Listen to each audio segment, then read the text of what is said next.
Hey everybody, welcome back to Crime and Cocktails. I'm Willow. This week's going to be a little different. I'm not going to be making an actual cocktail. I'm just going to be enjoying some wine with you guys and telling you about another true crime case. So don't forget to like, comment, and subscribe down below, and let's get into this week. All right, so this week we're going to be talking about the List family murders, and we're going to be enjoying some rosé wine. So there's really only one ingredient for this week. You can either make a cocktail from a previous video and enjoy another true crime case, or you can just drink a glass of wine. So what I'm going to be doing first is just adding ice into my cup. And yes, I do put ice in my wine. I don't know if, fellow wine drinkers are a ice or a no ice kind of person, but I'm definitely an ice kind of person. And we'll just get right into it. So John Emil List was born on September 17th, 1925 in Bay City, Michigan. He was married with 3 kids. They lived in New Jersey. And to everybody, they seemed like they had a picture-perfect life. They looked like they were having the perfect family. They were living the American dream. John was an accountant, and he was a devout Christian. He went to church every Sunday. He was a teacher at the Sunday school, and everything seemed really good. On November 9th, 1971 is where our story begins, when John decides that he wants to kill his family. This includes his wife, his own mother, and his 3 kids. So he uses a 9mm handgun and a Colt 22, which belonged to his father. He first starts off with his wife, Helen, when she's drinking her coffee, her morning coffee. He shoots her in the back of the head, and then moves on to his own mother, shoots her above the left eye, and then moves on. As soon as his kids get home from school, he shoots them one by one. So first is his daughter, and then is his youngest son. So then he eats his lunch, just like any normal day. He heads to the bank, closes his account and his mother's bank account, and then heads to the high school where his son is playing a soccer game. So he watches his son, cheers on his son, like nothing's happening, like his family's not dead at home. He watches his son play soccer, and after the game they head home, and that is when he shoots his final son. And this son really fights and struggles with his dad, so he had to shoot him multiple times, which is so tragic. And it's shown that he had defensive wounds, and he didn't want to give up. So after this, John just basically goes on with his normal day. After he's done killing his family, he places them each in a different sleeping bag and places them in the ballroom of their home.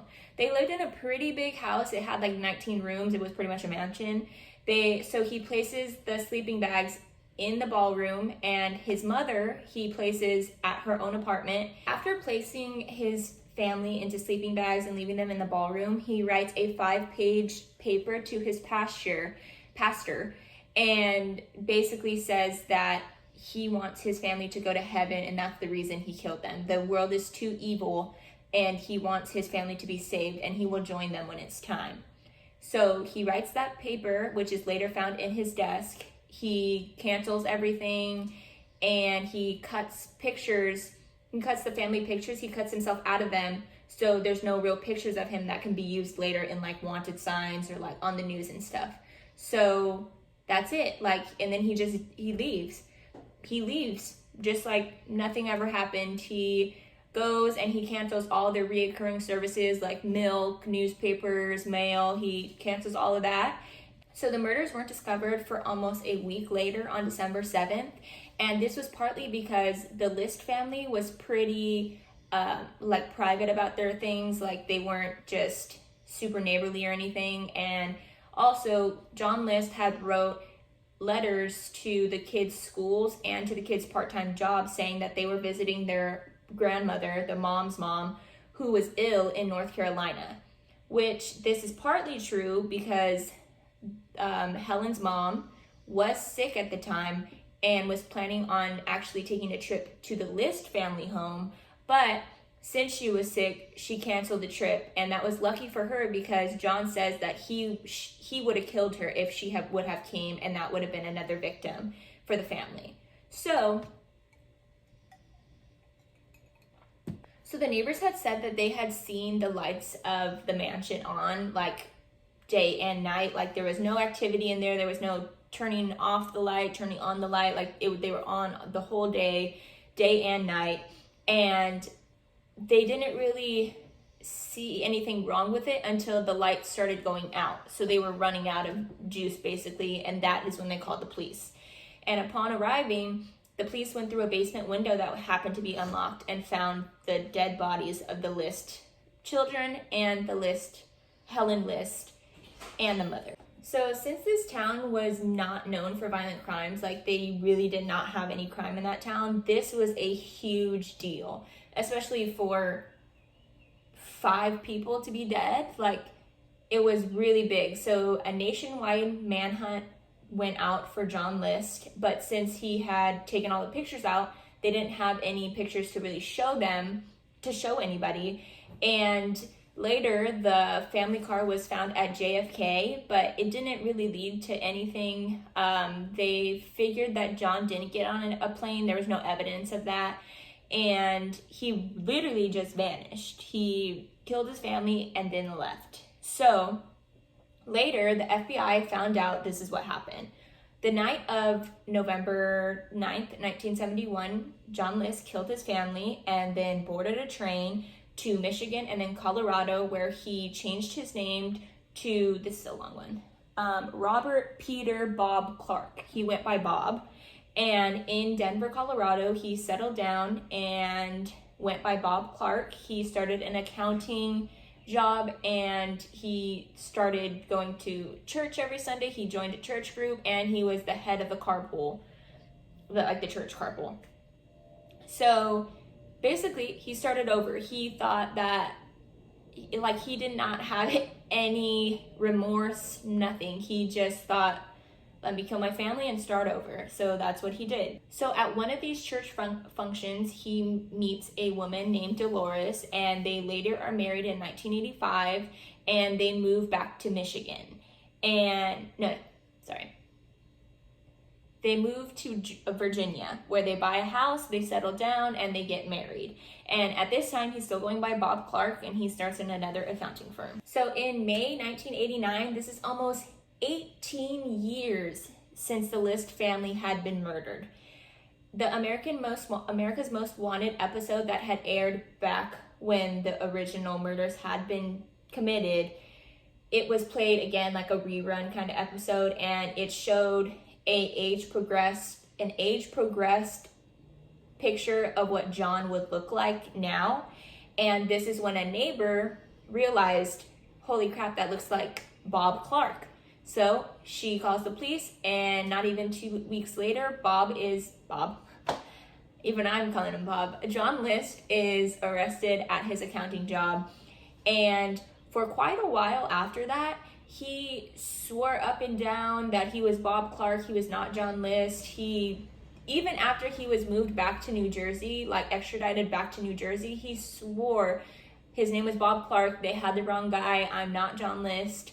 But I mean, everything pointed to him. The visual, people knew John List, so he looked like it. And then the concrete evidence was the fingerprint match, because he was in the military before, so they took his fingerprints and they matched.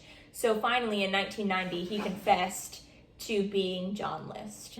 So when the trial began, John said that he was facing financial hardships in 1971 when he got laid off of his job, and he didn't want to be embarrassed or face humiliating his family. So he would get up every day at the normal time that he would go to work. He would get dressed for work and leave for work. But in reality, he would go to job interviews or basically to the train station and read the newspapers until it was time to come home for the night at the normal time that he would be coming home from work. So he did this for years, and to pay his bills and stuff, he would steal from his mother's banking account so that they could keep up with the mortgage payments and all their other bills. He even told his family or his children that they should get part-time jobs to be responsible and learn about money, but in reality, he just needed help because he wasn't making any money. And also, he said that his wife was an alcoholic and she had been suffering from syphilis for 18 years, which she had hidden from him. So he said that she had pressured him to getting married because she said that she was pregnant and they should go to Maryland to get pregnant because at that time that was one of the only states that didn't require a premarital syphilis test. So they got married in Maryland, and through the deteriorating health from the syphilis, she never said anything until like an upward kind of thing, like a flare up of syphilis came, and that is when he finally found out that she had contracted it from her first husband, and she had been hiding it the entire time. But by this time, it had really taken a toll on her body. You know, she looked older than she should have. She was weaker than she should have. And John List did not have many nice things to say about his wife. He said that she was turning ugly, like she wasn't visually appealing to him anymore. And like, I get it that, you know, she did hide it for 18 years, but you know, you don't speak ill of the dead. You do not speak ill of the dead. So he said he had two options. One, to accept welfare, or two, to kill his family. Two very good options, huh?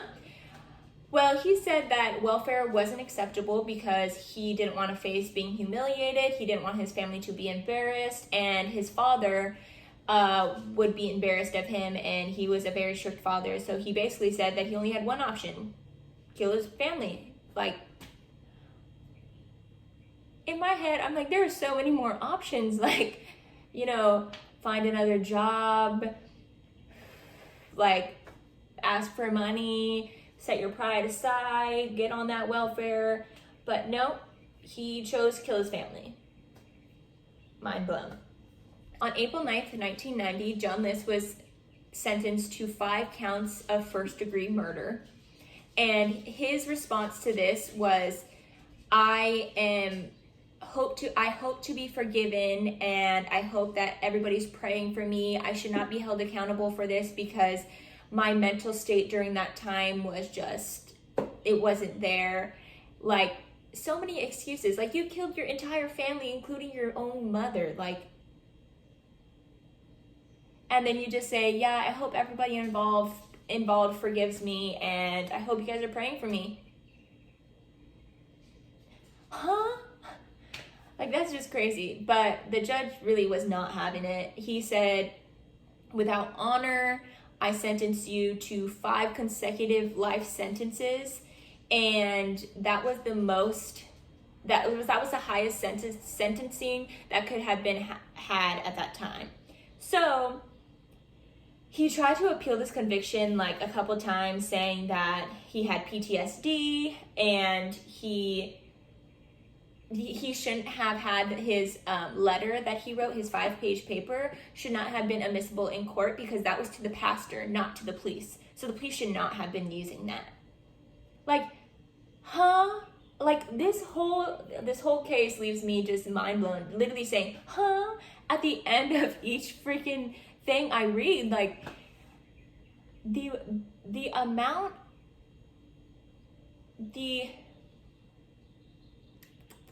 what word am I thinking of?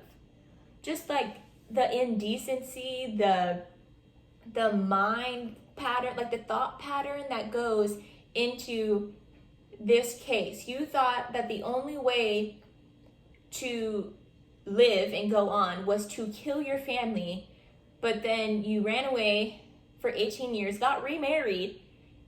What if it happened again? Were you going to kill that wife too? Crazy. So he tried to appeal anyways. He tried to appeal it, and the court was not having it. It didn't even make any sense to entertain that. So his appeals were denied. And in March of 2008, John died in prison, and he died from complications to pneumonia, and that's it. I really want to know your thoughts down below, because my thoughts are just, I'm mind blown at this whole case. When I was researching it, I was like, that is literally insane. You thought the only option was to kill your family because you got laid off? Like, huh? I would hope my parents wouldn't think if one of them got laid, like COVID. COVID hit, a ton of people got laid off. You think that their only option was, hey, I gotta kill all my family because I can't take care of them and their souls will go to heaven and then I'll meet them back there. No, you get on unemployment, you find another job, you take the help that's given to you, and you freaking fight until you can find another job and then take care of your family. But yeah, guys, that's it for this case. Please let me know what you guys think down below. Next week, we will have an actual drink other than this wine. We're switching over to vodka next week, so stay tuned for that. I'm gonna have a lot of vodka drinks coming your way. And don't forget to like, comment, and subscribe. And I guess I'll see you guys next week. Bye, guys.